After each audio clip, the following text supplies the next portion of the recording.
नमस्ते दोस्तों, फिर से स्वागत है। आज की कहानी एक आदमी की है जिसका नाम है विट। वह पहले अमेरिका की आर्मी में था, लेकिन 1942 के बाद उसने लड़ाई और खून खराबा छोड़ दिया। अब वो समुंदर के बीच एक छोटे से टापू द्वीप पर रहने लगा। उस टापू पर कुछ अफ्रीकी लोग रहते थे। विट कई सालों से उन्हीं के साथ रह रहा था। वहां के लोग बहुत पुराने जमाने जैसे रहते थे, लेकिन उन्हें इससे कोई फर्क नहीं पड़ता था। एक दिन सब लोग एक अमेरिकन जहाज को देखते हैं और डर जाते हैं।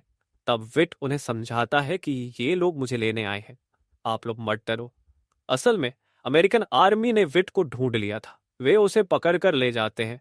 वहां विट की मुलाकात एक सार्जेंट से होती है। सार्जेंट उसे बताते हैं कि जो तुमने किया है उसके लिए तुम्हें सजा भी हो सकती है, लेकिन मैंने तुम्हारा नाम चार्ली कंपनी में डाल दिया है, इसलिए तुम बच गए हो। चार्ली कंपनी एक बटालियन है जिसमें ऐसे सैनिक होते हैं जिन्होंने कुछ खोया है या जो कभी भाग गए थे। लेकिन विट को सैनिक नहीं बनाया गया। उसे घायल सैनिकों को स्ट्रेचर पर उठाकर ले जाना था। अब कहानी चार्ली कंपनी के कैप्टन के पास जाती है। उनके साथी कहते हैं कि हमें एक टापू पर हमला करना चाहिए, क्योंकि वहां जापानी लोग एयरबेस बना रहे हैं। इससे वे आसानी से हमला कर सकते हैं। इसलिए कैप्टन मान जाते हैं और सबको आदेश देते हैं कि कल सुबह हम निकलेंगे। आज जितना आराम करना है कर लो। इस कंपनी में कुछ सैनिक ऐसे थे जो पहली बार लड़ाई में जा रहे थे। कुछ अपने परिवार को छोड़कर आए थे और उन्हें याद कर रहे थे। लेकिन यही यादें कभी कभी सैनिकों को कमजोर बना देती है। इसलिए सब लोग अपनी चिंता भूलकर सोने चले जाते हैं।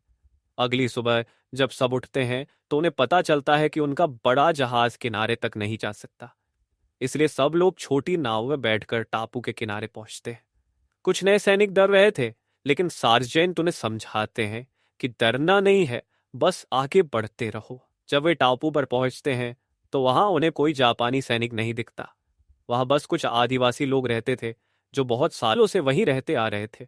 कुछ सैनिकों को लगता है कि शायद वे गलत जगह आ गए हैं, क्योंकि वहां कुछ भी खास नहीं दिख रहा था। तभी उन्हें खेत में दो अमेरिकन सैनिकों की कटी हुई लाशें मिलती है।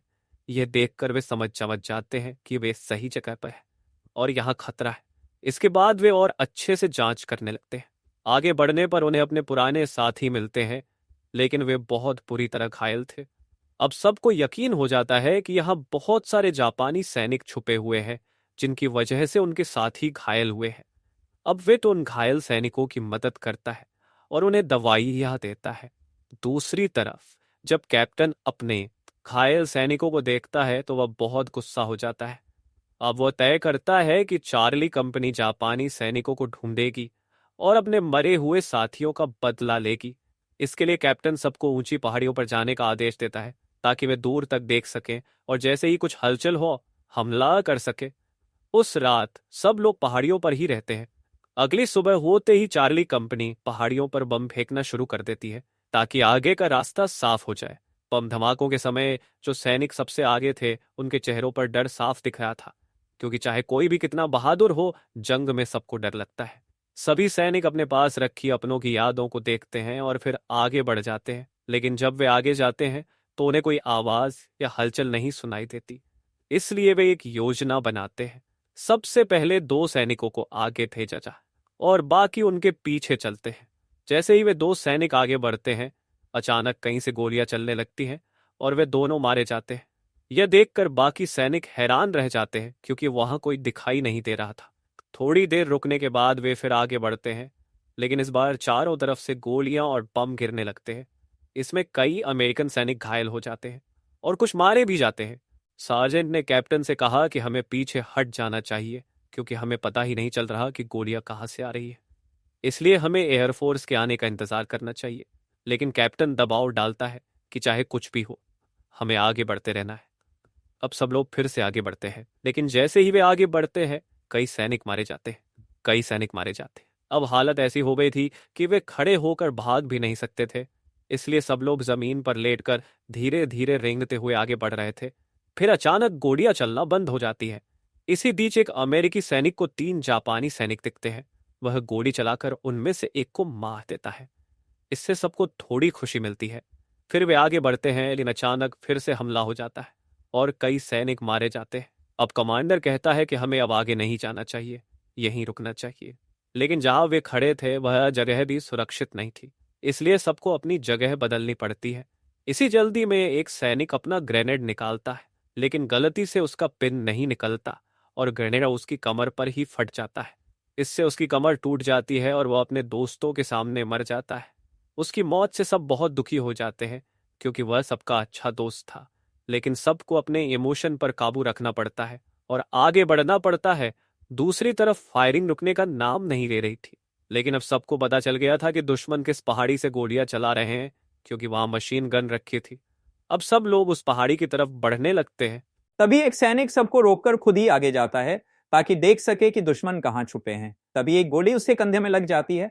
उसका दोस्त उसकी मदद करने दौड़ता है, लेकिन दुश्मन उसे भी गोली मार देते हैं। फिर भी इस कंपनी के सभी सैनिक एक दूसरे की बहुत मदद करते हैं। एक और सैनिक अपने घायल दोस्त की मदद के लिए आगे बढ़ता है। उस पर भी गोलियां चलती हैं, लेकिन वह बच जाता है और अपने दोस्त तक पहुंच जाता है। वह अपने दोस्त से कहता है कि वह वापस चला जाए, वरना दोनों की जान जा सकती है। लेकिन उसका दोस्त जाने को तैयार नहीं होता। वह उसे दर्द कम करने की दवा मॉर्फिन देता है ताकि उसका दर्द थोड़ा कम हो सके। कई घंटे तक गोलियां और बम चलते रहते हैं। जो टापू पहले हरा भरा था, अब वहां सिर्फ धुआं और मरे हुए सैनिकों की लाशें पड़ी थी। अब कमांडर फिर से कैप्टन से कहता है कि हमें यहीं रुकना चाहिए, लेकिन कैप्टन फिर से कहता है कि नहीं, हमें शाम तक उस पहाड़ी को जीतना ही है। अब कमांडर कैप्टन का आदेश नहीं मानता, क्योंकि उसके सामने उसके अपने साथी मारे जा रहे थे। अगर वह और ऊपर जाता तो बाकी बचे हुए सैनिक भी मारे जा सकते थे। यह सुनकर कैप्टन कहता है कि रुको, मैं खुद वहां आता हूं। कुछ देर बाद कैप्टन वहां पहुंचता है और हालात देखकर समझ जाता है कि बिना सोचे समझे आगे बढ़ना ठीक नहीं है। इसलिए वह एक योजना बनाता है। वो कहता है कि 7 सैनिकों की एक टीम बनाओ जो धीरे धीरे छुपते हुए ऊपर जाएगी। बाकी सैनिक नीचे से उन्हें कवर करेंगे, यानी उनकी मदद करेंगे। इससे हमें पता चल जाएगा कि दुश्मन कहां छुपे हैं और उनके पास कौन कौन से हथियार हैं। कमांडर को यह प्लान अच्छा लगता है और वह 7 सैनिकों की टीम बना देता है। ये सातों सैनिक जमीन पर रेंगते हुए धीरे धीरे ऊपर बढ़ने लगते हैं। बाकी सैनिक नीचे से चौकन्ना रहकर उनकी मदद के लिए तैयार रहते हैं, ताकि कोई गलती ना हो। ऊपर जाने वाले 7 में से एक सैनिक अकेले जाकर देखने का फैसला करता है, ताकि दुश्मन को पता न चले। वह छुपते छुपाते दुश्मन के बहुत पास पहुंच जाता है। वहां उसे पता चलता है कि दुश्मन ने ऊपर बंकर बना रखे हैं और हर बंकर में 5-5 मशीन गन लगी हुई हैं जो लगातार फायरिंग कर रही हैं। वह सैनिक नीचे आकर सबको ये बातें बता देता है। अब सबको पता चल जाता है कि गोलियां कहां से चल रही हैं। इससे उन्हें आगे की योजना बनाने में बहुत मदद मिलती है। अब कैप्टन फिर से 7 लोगों की और टीम बनाता है। इस बार उसमें सबसे बहादुर और समझदार सैनिक होते हैं, जिन पर कैप्टन को पूरा भरोसा है। कैप्टन उनसे कहता है कि जब लौट कर आना तो जीत के साथ आना, खाली हाथ मत आना। फिर वह उन सैनिकों को ऊपर जाने का आदेश देता है, लेकिन वे ज्यादा दूर नहीं जा पाते, क्योंकि शाम हो जाती है और अंधेरे में लड़ाई करना बहुत मुश्किल होता है। इसलिए उन्हें वहीं रुकना पड़ता है। अगर इन सैनिकों से पूछा जाए कि उनके लिए सुबह जरूरी है या रात, तो वे कहेंगे सुबह, क्योंकि रात में वे अपने परिवार और घर की याद में खो जाते हैं और कमजोर महसूस करते हैं। हर सैनिक का अपना परिवार है, जिसे वह छोड़कर सिर्फ अपने देश के लिए लड़ने आया है। सुबह होते ही सब फिर से रेंगते हुए ऊपर की तरफ बढ़ते हैं और आखिरकार पहाड़ी के ऊपर पहुंच जाते हैं। लेकिन वे अभी हमला नहीं करते, क्योंकि उनकी योजना कुछ और थी। वे एक बड़े पत्थर के पीछे छुपकर कैप्टन को बंकर की सही जगह बताते हैं, ताकि वहां बम गिराए जा सकें। तभी एक अमेरिकी सैनिक को गोली लग जाती है और फिर आर्टिलरी फायर शुरू हो जाता है। बहुत सारे बम उन बंकरों पर गिरते हैं और इसके बाद सब सैनिक आगे बढ़ते हैं। जहां भी कोई दुश्मन दिखता है वे उसे मारते जाते हैं। लेकिन वहां जापानी सैनिक बहुत ज्यादा थे।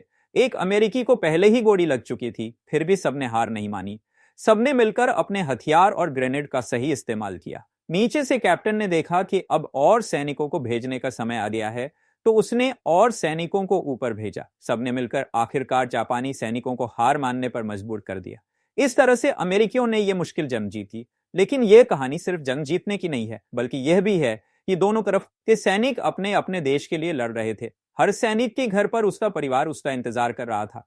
लेकिन यहां वे बस लड़ाई कर रहे थे, सिर्फ उन लोगों के कहने पर जो शायद कहीं आराम से बैठे हैं। कैप्टन जंग जीतकर बहुत खुश होता है और सबको आगे बढ़ने का आदेश देता है। लेकिन कमांडर कहता है कि जवानों के पास अब पानी नहीं है, हमें नीचे जाकर पानी लाना होगा। लेकिन कैप्टन उसकी बात नहीं मानता और कहता है कि आगे बढ़ो। फिर सब जंगल में चले जाते हैं और वहां सालों से छुपे हुए जापानी सैनिकों को पकड़ लेते हैं। वे बहुत परेशान थे, उनके पास खाने पीने को कुछ नहीं था। उनकी हालत देखकर अमेरिकी सैनिकों को भी दुख होता है। जंग तो जीत ली, लेकिन इंसानियत के हिसाब से सब हार गए, क्योंकि दोनों तरफ के सैनिक मजबूरी में लड़ रहे थे।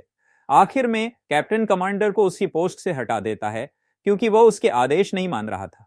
कैप्टन को लगता है कि कमांडर अपने साथियों को खोने से डरता है, इसलिए उसे घायल सैनिकों के साथ अमेरिका भेज दिया जाता है।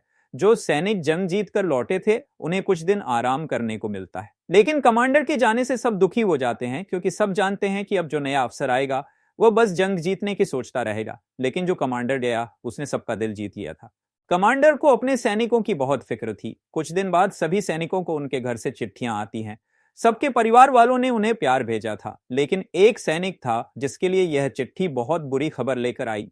जिस महिला को वह बहुत प्यार करता था, उसी ने उसे तलाक देने के लिए लिखा था, क्योंकि अब वह किसी और को चाहने लगी थी। यह पढ़कर वह सैनिक बहुत दुखी हो गया। अब उसे समझ नहीं आ रहा था कि वह किसके लिए घर लौटेगा। दूसरी तरफ विट जब वापस उसी टापू पर गया, तो वहां के लोग अब उसे पसंद नहीं करते थे। वे उसे दुश्मन मानने लगे थे, क्योंकि वह अमेरिकन था और उसकी आर्मी ने वहां के लोगों को नुकसान पहुंचाया था। यह देखकर विट चुपचाप वहां से लौट गया। छुट्टियां खत्म होने के बाद सभी सैनिकों को फिर से एक नए इलाके में भेजा गया। वहां अभी भी कुछ जापानी सैनिक छुपे हुए थे। सब लोग नदी के किनारे किनारे आगे बढ़ते हैं। विट कहता है कि हम 3 लोग ही आगे जाएंगे, ताकि पता चल सके वहां कितने दुश्मन हैं।